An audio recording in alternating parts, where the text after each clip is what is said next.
Hi hello namaste welcome to film Jalsa. So Nindha cinema వచ్చేసింది. Nindha cinema ఇప్పుడే చూడడం జరిగింది. వరుణ్ సందేశ్ గారికి ఆఫ్టర్ ఎ లాంగ్ టైం ఒక మంచి బ్రేక్ పడినట్టుగా అనిపించింది.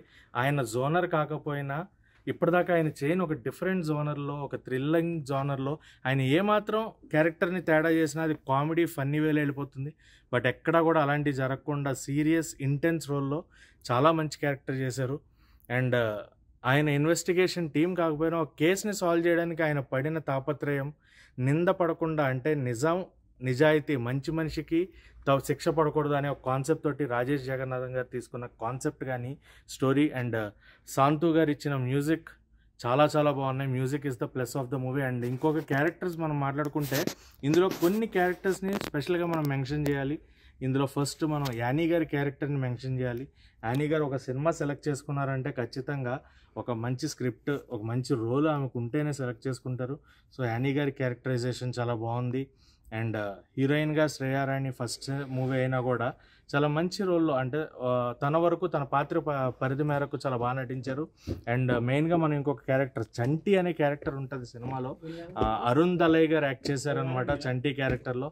అది ఆయన క్యారెక్టర్కి మామూలుగా అప్లాస్ రాదు. వరుణ్ సందేశ్ గారి తర్వాత ఆ క్యారెక్టర్ కొన్ని ఇంపార్టెన్స్ చాలా బాగుంటుంది. అండ్ తనికెళ్ళ భరణి గారు ఆయన పాత్ర పరిధి మేరకు ఆయనకి ఎంతైతే ఇంపార్టెన్స్ ఉందో కీ రోల్లో ఆయన కనిపిస్తారు. అంటే ఆయన ఒక లాయర్ క్యారెక్టర్లో ఆయన కొడుకుగా వరుణ్ సందేశ్ గారు ఉన్నారు. సో ఒక మంచి కీ రోల్లో ఆయన కనిపిస్తారు. అండ్ ఆయన ద్వారానే ట్విస్ట్ కనిపిస్తుంది, ట్విస్ట్ తీసుకుంటుంది మూవీ.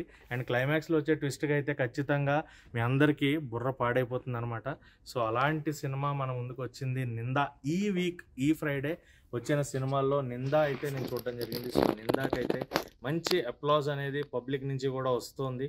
చూసిన ప్రతి ఒక్కళ్ళు కూడా బాగుందన్నారు. అండ్ నాకు చాలా నచ్చింది. అండ్ క్రిస్పీ టైం లెంతీగా సాగదీసి రబ్బర్ బ్యాండ్ సాగదీసినట్టు లేకుండా చాలా క్రిస్పీ టైంలో 2 అవర్స్లో చెప్పాలనుకున్న కథని డ్రైవ్ చేశారు. So director, screen play, music, everything supported to the script. So please do watch it in theatres. And ఈ సినిమాకి మనం ఇస్తున్న రేటింగ్ అయితే 5కి 2.75 రేటింగ్ ఇస్తున్నాం.